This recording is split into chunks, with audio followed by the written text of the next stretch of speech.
औज़ुबिल्लाहिमिनश्शैतानिर्रजीम बिस्मिल्लाहिर्रहमानिर्रहीम। दोस्तों, बुज़ुर्गों, भाइयों, काबिल एहतराम मोहतरम मस्तूरात, आप नमाज ईद पढ़ने के लिए आपका जो मस्तूरात का पढ़ने का तरीका है वो जैसे आम नमाजी नमाज पढ़ते हैं ऐसे थोड़ा सा हट कर है। मस्तूरात भी मस्जिद में जाकर ईद नमाज पढ़ सकती हैं, यहाँ किसी की रोक टोक ना हो। और जो ईद नमाज जो है मस्जिद में जाकर औरतें पढ़ेंगी तो उसके लिए भी उनका तरीक़ाकार वही होगा जो मर्दों का तरीका है। उनकी नीयत ये होगी 2 रकात नमाज सलातुल ईद अल फितर, पीछे इस इमाम के ज़ायद 6 तकबीरों के मुँह काबे शरीफ के अल्लाहु अकबर। इमाम साहब अल्लाहु अकबर कहेंगे तो आपने अल्लाहु अकबर करके हाथ छोड़ देने हैं और सना पढ़नी है। फिर इमाम साहब अल्लाहु अकबर करके हाथ छोड़ देंगे, आप भी हाथ छोड़ देंगी। तीसरी मरतबा अल्लाहु अकबर करके इमाम हाथ छोड़ देंगे, आपने भी हाथ छोड़ देने हैं।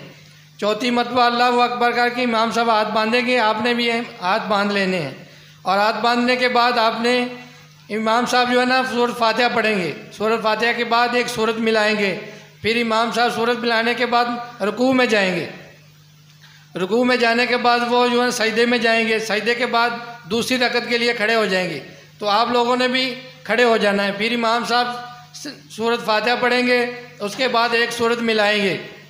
और फिर इमाम साहब जब रुकू जाने से पहले अल्लाहु अकबर कहेंगे तो आप लोगों ने भी हाथ अल्लाहु अकबर करके हाथ छोड़ देने हैं, हाथ बांधने नहीं। दूसरी रकत में भी दूसरी तकबीर में भी आप लोगों ने इमाम कहेगा अल्लाहु अकबर तो आपने हाथ छोड़ देने हैं। तीसरी तकबीर में भी इमाम कहेगा अल्लाहु अकबर तो आपने हाथ छोड़ देने हैं।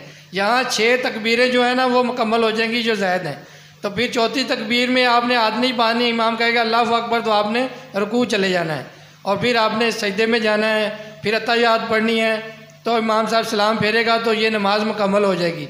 इसके बाद इमाम साहब खुतबा पढ़ेंगे जो लाजम है, फ़र्ज़ भी है, सुन्नत भी है और उसको सुनना लाजमी भी है। जब सब खुतबा मुकम्मल होगा तो इमाम कहेंगे आपको मेरी तरफ से ईद मुबारक, तो आपकी ईद मुकम्मल हो जाएगी।